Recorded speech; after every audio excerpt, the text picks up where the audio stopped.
If you're one of those people who still confuses too and enough, this is the video for you.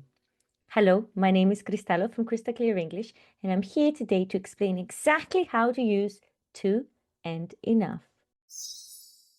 If you like this video, please click and subscribe. Let's start then. Too and enough.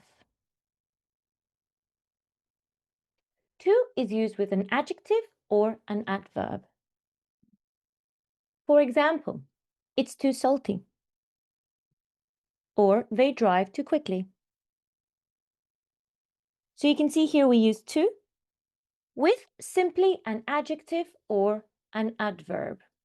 Too is usually translated as demasiado, but that's a problem because too much is also translated as demasiado. So when do we use too much? Too much is used with uncountable nouns. For example, she has too much work. Or you added too much salt.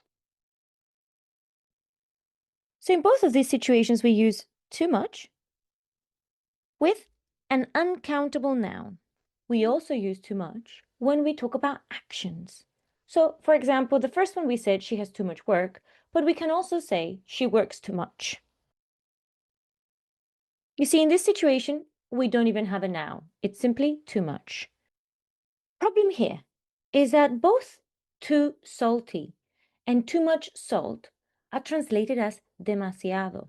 So this is the biggest problem with this structure, is that people don't know when to use too and when to use too much.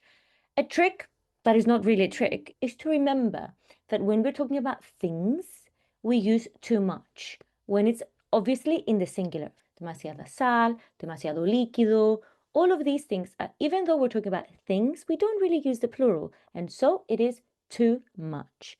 Now let's look at too many. Too many is used with countable nouns. For example, you have too many things. Or she bought too many books. Too many goes with countable nouns. Now, how do I differentiate? In this situation, one of the things that I tell my students is that to be aware that with too many, we use plural, which is when in Spanish is also demasiados or demasiadas. For this reason, that is one of the relatively easiest versions of too much, too many, and too. Because with too many, typically in Spanish, is demasiadas or demasiados. For example, tienes demasiados libros, you have too many books. Hay demasiadas sillas, there are too many chairs. Tenemos demasiados problemas, we have too many problems. But what about enough? How do we use enough?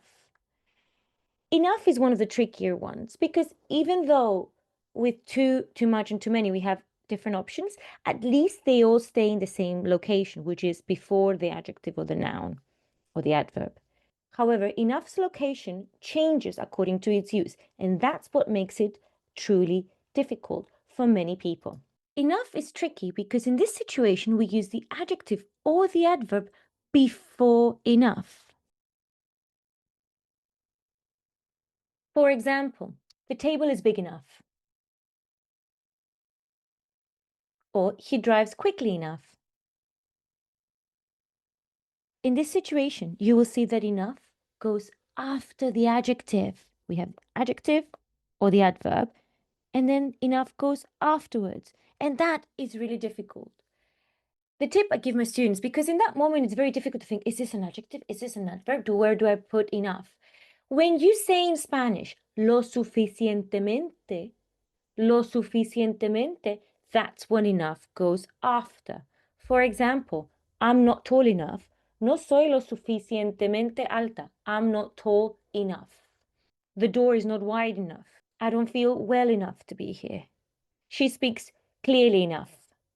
All of this enough goes afterwards because it's lo suficientemente. But what about nouns? What happens with nouns? And this is where enough goes first. And that is the confusing thing about enough. Because depending on what we're using, it goes before or after. When it comes to nouns, enough takes the same position and there is no difference if it's an uncountable or a countable noun. For example, I drink enough water. he has enough data. So you see here, these two examples are uncountable nouns. And the same happens with countable nouns. For example, she has enough books. Or there are enough chairs.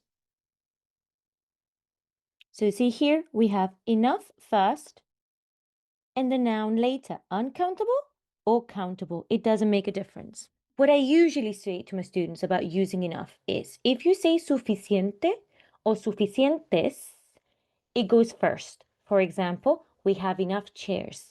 Tenemos suficientes sillas. I drink enough water. Bebo suficiente agua. But when we use lo suficientemente, that's when enough goes after. I'm not tall enough. She works hard enough. He is kind enough. In order to practice with the correct use of to and enough, click on the link below in order to go to our different challenges set up for to and enough. There are enough exercises there to help you understand how to use it. If you have any questions, please leave a comment in the section below. I hope you found this useful. See you next time.